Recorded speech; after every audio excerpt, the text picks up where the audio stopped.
Hello dear bankers, कैसे हैं आप सब लोग। हम कर रहे थे आपकी समरी क्रिस्प फॉर्म में चैप्टर्स को रिवाइज एक शॉर्ट तरीके से 10 से 15 मिनट में। आपको यूनिट 24 भी हम करने वाले हैं आज के सेशन में। मॉड्यूल बी शुरू किया हुआ था, जहाँ 22 और 23 यूनिट हम ऑलरेडी कर चुके हैं। आज के सेशन में operational aspects of loan accounts करने वाले हैं। अगर आप ये यूनिट अच्छे से पढ़ना चाहते हैं तो मेरे साथ बने रहिएगा for next 10-12 minutes and will be done with it. My name is CMA दिशा दुआ। Let's get going without any further adoos. Okay, here we are. Interest rate on loans. जो लोन्स हैं उस पर इंटरेस्ट रेट कैसे लगते हैं, किन किन चीज़ों पे वेरी करते हैं, डिपेंड करते हैं। देखिए, जो इंटरेस्ट रेट है वो डीरेगुलेटेड है, मतलब RBI इस पर बहुत ज़्यादा घुसकर काम नहीं कर रही है। ठीक है, मतलब पहले होते थे, रेगुलेशंस होती थी। 2010 के अंदर कुछ बेस रेट्स आए, BPLR आए, 2016 के अंदर MCLR आ गए, और आज तो हम एक्सटर्नल बेंचमार्क का इस्तेमाल करते हैं।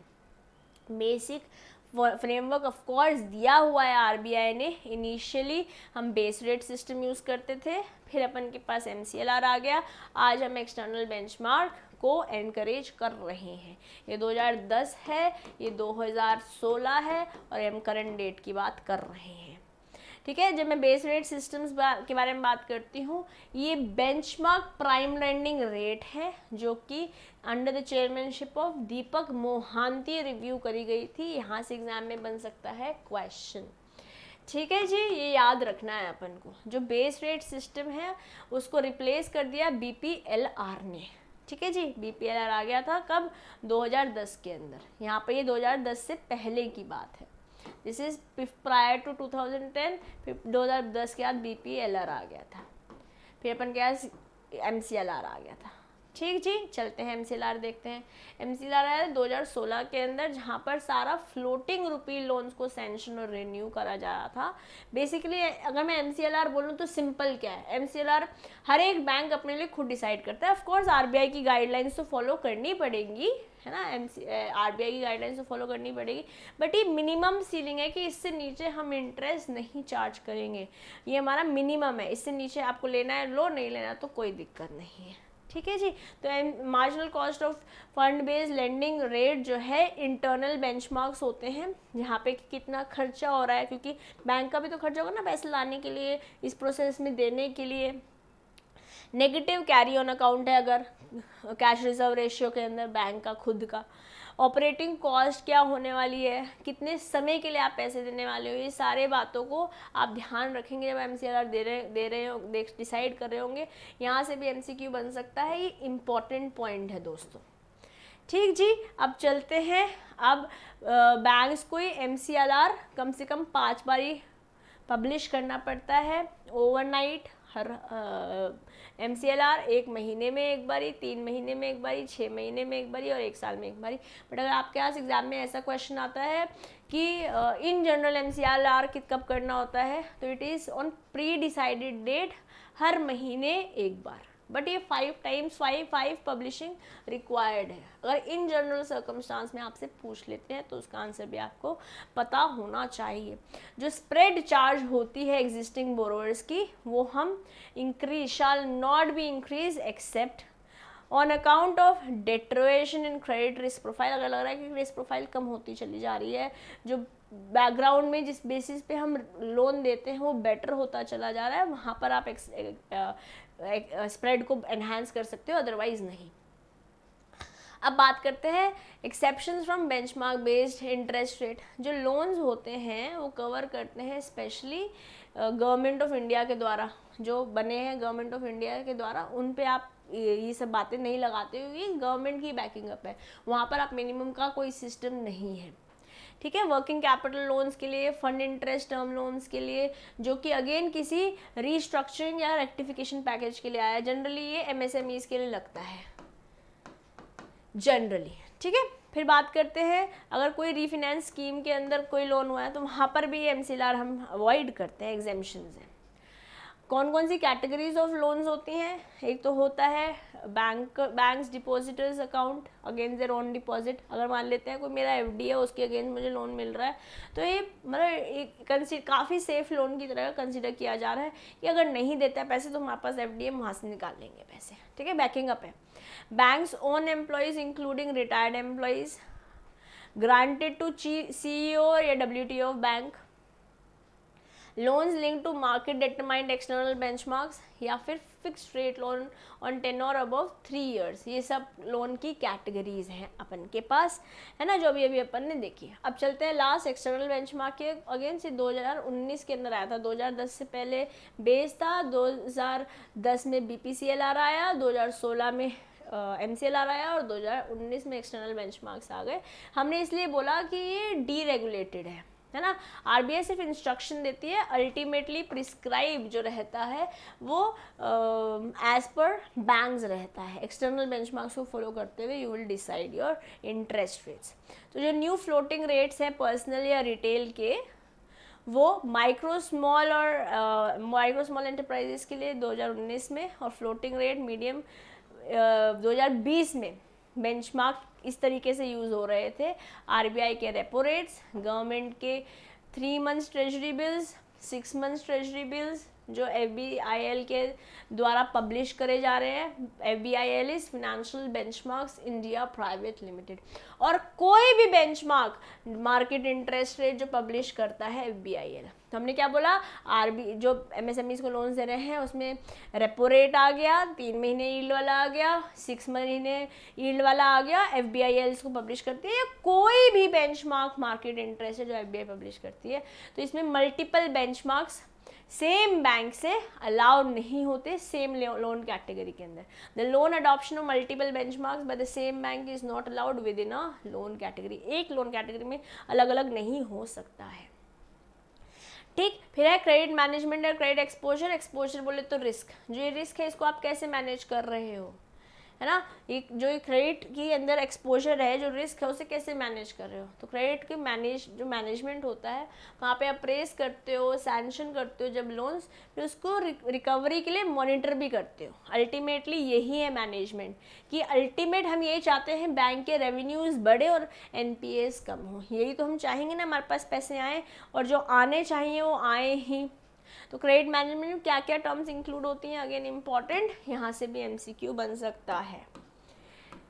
क्या क्या कैपिटल एडिक्वेसी नॉर्म्स होंगे कि पैसे इतने तो है ना वैसे वापस मिल पाएंगे, एक्सपोजर नॉर्म्स होंगे, रिस्क प्राइसिंग पॉलिसी होगी, रिस्क मैनेजमेंट होगा, असेट क्लासिफिकेशन होगा और क्रेडिट डिसीजन मेकिंग होगी, और उसके अकॉर्डिंगली लोन मैकेनिज्म को फॉलो करते हुए लोन दिया जाएगा, ठीक है। यह है क्रेडिट मैनेजमेंट। अब क्रेडिट एक्सपोजर के बारे में बात करते हैं। तो अगर मैं सिंगल काउंटर पार्टी को दे रही हूँ लोन, तो जो वैल्यू है वो 20% से ज़्यादा नहीं होनी चाहिए कैपिटल बेस की हर एक समय पर। अगर किसी group of connected counter parties को दे रही हूँ तो 25% से ज़्यादा नहीं होनी चाहिए एलिजिबल कैपिटल बेस हर एक समय पर। और अगर NBFCs को दे रहा है कोई बैंक आगे फर्दर लेंडिंग के लिए, तो अगेन रिस्ट्रिक्टेड है 20% पर।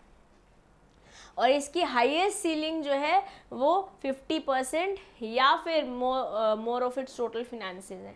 तो इसको पढ़ते हैं exposure to NBFCs। The banks exposure limit to a single NBFC excluding gold loan companies 20% है, जो एलिजिबल के कैपिटल बेस पे रहता है। जो bank single NBFC to single NBFC predominantly engage करती है वो बेसिकली अगेंस्ट लोन बता रहे हैं, अगेंस्ट गोल्ड बता रहे हैं, वहाँ पर सीलिंग जो है 50% है। तो ये अपन को याद रखना है।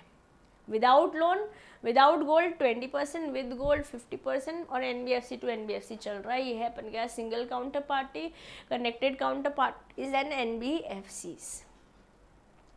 जब मैं क्रेडिट एक्सपोजर इंडस्ट्री और सर्टेन सेक्टर्स के बारे में बात करती हूँ, तो यहाँ पर leasing, hire purchase, factoring services 10% of total से नहीं ज़्यादा होनी चाहिए, और जहाँ जॉइंट वेंचर्स है, होली सब्सिडरी है, वो 20% से ज़्यादा नहीं होना चाहिए। ये नंबर्स अपन को याद रखने हैं। बात करते हैं क्रेडिट ऑडिट के बारे में। तो क्रेडिट ऑडिट में बेसिकली आप एग्जामिन कर रहे हो कि जो जो चीज़ें होनी चाहिए थी, जो रूल्स कंप्लाई करने होने चाहिए थे, सारे प्रोसेसेस फॉलो करने होने चाहिए थे, सैंक्शन करते हुए भी, सैंक्शन के बाद भी वो बैंक कर रहा है कि नहीं कर रहा है, इसका आप ऑडिट करने वाले हैं। ये है क्रेडिट ऑडिट। फिर क्रेडिट मॉनिटरिंग है, ऑफ कोर्स अब हम ये चाहते हैं कि जो पैसे गए हैं वो पैसे वापस आ जाएं, उसको सुपरवाइज करना चाह रहे हैं, हम डिफाइन करना चाह रहे हैं कॉन्टीन्यूसली कि जो असेट था हम जिसको बोल रहे हैं कि भैया हाँ यहाँ से पैसे आएंगे वो असेट ही रहे, एनपीए ना हो जाए। तो कुछ 4 बातें हैं हमारे पास। हम सुपरवाइज करेंगे लोन अकाउंट्स को क्रेडिट मॉनिटरिंग के अंदर, सुपरवाइज करेंगे continuous and not one time exercise, एक ही बारी नहीं हो रहा है, कॉन्टिन्यूसली सुपरविजन रहेगा कि तभी तो मॉनिटर कर रहे हो ना, आप कंट्रोल कर रहे हो एक तरीके से, इंश्योर कर रहे हो क्वालिटी ऑफ असेट और अडहेयर कर रहे हो जो भी हमारे आईआरएसी की गाइडलाइंस उन्हें फॉलो कर रहे हो, कहने का मतलब है। और प्रिवेंट करोगे, और basically not exactly prevent but verify करोगे बोरोवर की कि जो टर्म्स ऑफ सैंक्शन है वो फॉलो हो रही है कि नहीं, और अगर नहीं हो रही है तो it is an red flag is to be raised. CRILC क्या है, ये एस्टैब्लिश करी गई थी to collect, store and disseminate credit data to lenders, lenders को डेटा देता है। 2 रिपोर्ट्स यहाँ पर जाती है, एक मेन जाती है, एक SMA2 जाती है JLF फॉर्मेशन के साथ। यहाँ पे थ्रेशोल्ड है 50 मिलियन का। जो आपका central repository of information and large credit है CRILC, ये मंथली बेसिस पे रिपोर्ट सबमिट करी जाती है। कितने कब कौन से बेसिस पे, मंथली बेसिस पे। वीकली रिपोर्ट्स अगर डिफ़ॉल्ट हो रही है सारे बोर्डर्स की तो क्लोज ऑफ बिजनेस पे हर एक दिन, हर एक फ्राइडे होने वाली है, हर एक हफ्ते, ठीक है। वीकली रिपोर्ट अगर डिफ़ॉल्ट हो रही है तो, अगर बोरोअर्स नॉन कोऑपरेटिव है तो 50 मिलियन का अगर एक्सपोजर है तो वो भी जाएगी रिपोर्ट। और अगर कोई भी लोन 500 मिलियन से ज़्यादा है तो वो रेड फ्लैग अकाउंट है, इसे RFA बोलते हैं। इसको सस्पिशियस बोल सकते हैं और फ्रॉडलेंट एक्टिविटी, और इसको अगर हमको अर्ली वार्निंग सिग्नल्स मिल जाए तो नथिंग लाइक इट। तो CRILC इसके बारे में ध्यान रखता है। ये अपन को कम से कम 2 से 3 बार ही पढ़ना है, तभी आपको याद होगा गाइज, और यहाँ से नंबर्स ऐसे हैं जो आपको याद करने होंगे, इम्पॉर्टेंट है, ठीक जी। फिर है सरसई। सरसई क्या है, ये सरफसई के अंदर बना है, जहाँ पर बेसिकली क्या करना चाह रहे हैं, जैसे मान लेते हैं मैंने कोई प्रॉपर्टी थी मेरे पास, वो मैंने रख के गिरवी लोन ले लिया। अब प्रॉपर्टी 1 करोड़ की थी, मैंने आपसे भी लोन ले लिया, B बैंक से भी ले लिया, C बैंक से ले लिया, D बैंक से ले लिया और डिफ़ॉल्ट कर दिया। अब आप लोग कहेंगे पहले किसके पैसे मिलेंगे। सेम प्रॉपर्टी पे बार बार चीज़ें ना हो, उसको प्रिवेंट करने के लिए रजिस्ट्रेशन कंपलसरी है। तो अगर मैंने आपसे लोन किया तो आप ही रजिस्टर करा लेंगे इस प्रॉपर्टी को, कौन कितने अमाउंट का, कितने रुपए का, किस बंदे ने किस प्रॉपर्टी के ऊपर लोन लिया है, ये सरसई बात करता है। इसको आप चाहें तो पढ़ सकते हैं, एक्सप्लेन मैंने कर दिया है आपको, ठीक है। ये नोट्स आपको मिल जाएंगे, वहाँ से आप पढ़ लीजिएगा। अब बात करते हैं सैम्पल ऑपरेटिंग इंस्ट्रक्शंस। जब आप कुछ गुड्स लेकर पैसे देते हैं तो ध्यान रखेंगे कि वो गुड्स जो है वो पेरिशेबल नहीं होने चाहिए, ख़राब ना हो जाए, ठीक है। ईजिली मार्केटेबल होने चाहिए, उनके दिन ब दिन जो प्राइसेस होते हैं उसको आप पहचान पाए। ऐसा ना हो कि उस प्रोडक्ट की वैल्यू जो है मार्केट में है ही नहीं, हो सकता है आपके लिए वो वैल्यू मार्केट में नहीं है, ऐसा कोई सामान गिरवी रख के पैसे नहीं देखेंगे। रिलेटिवली स्टेबल होना चाहिए, बहुत ज़्यादा ऊपर नीचे अमाउंट ना हो रहा हो, इस बात का भी ध्यान रखना होगा। And here comes the last topic.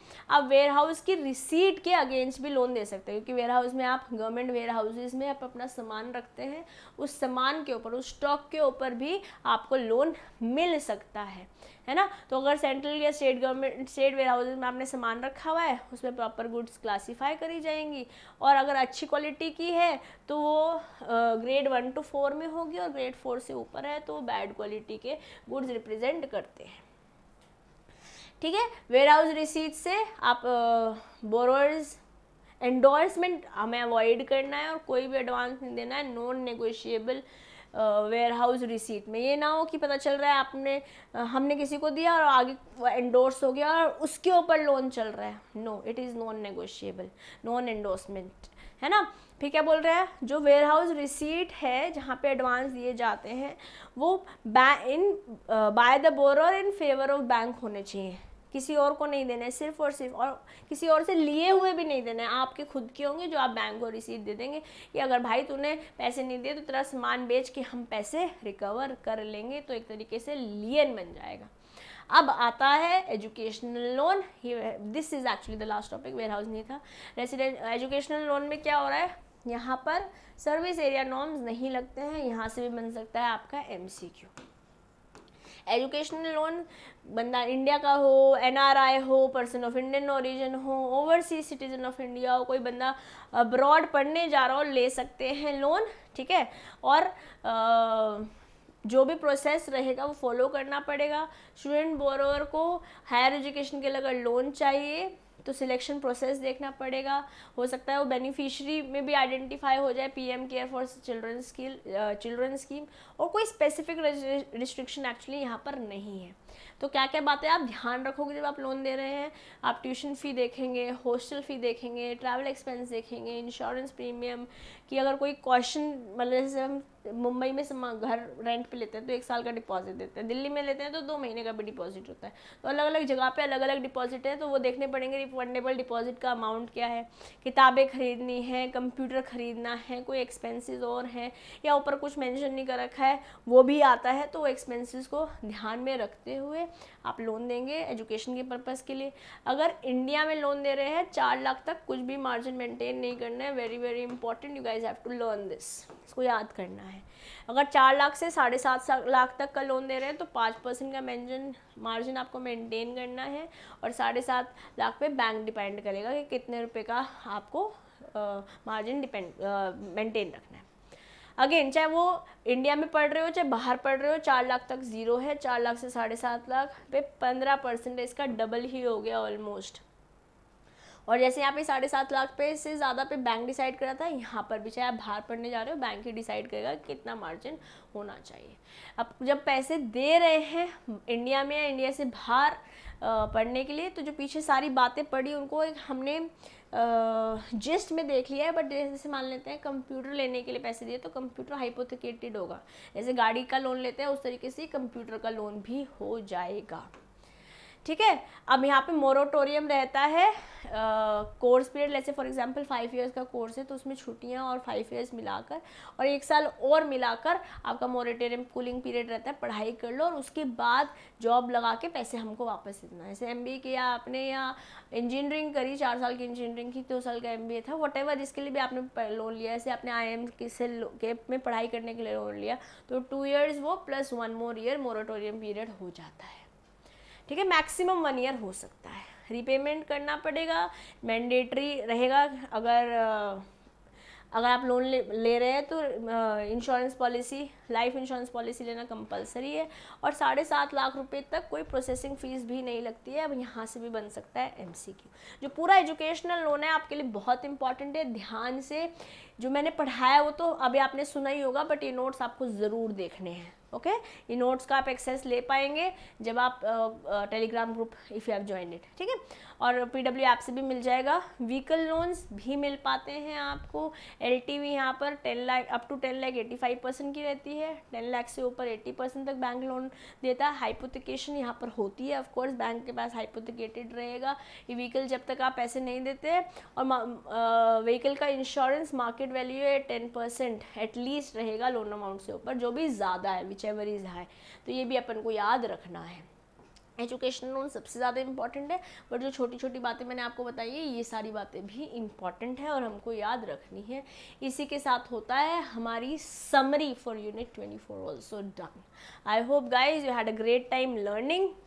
आपसे मिलते हैं नेक्स्ट सेशन में। यूनिट 25 भी ऐसे ही फटाफट से क्रिस्प मैनर में कंप्लीट करेंगे। अभी लेते हैं आपसे अलविदा। This is your friend and your teacher CM Disha Dua signing off for today.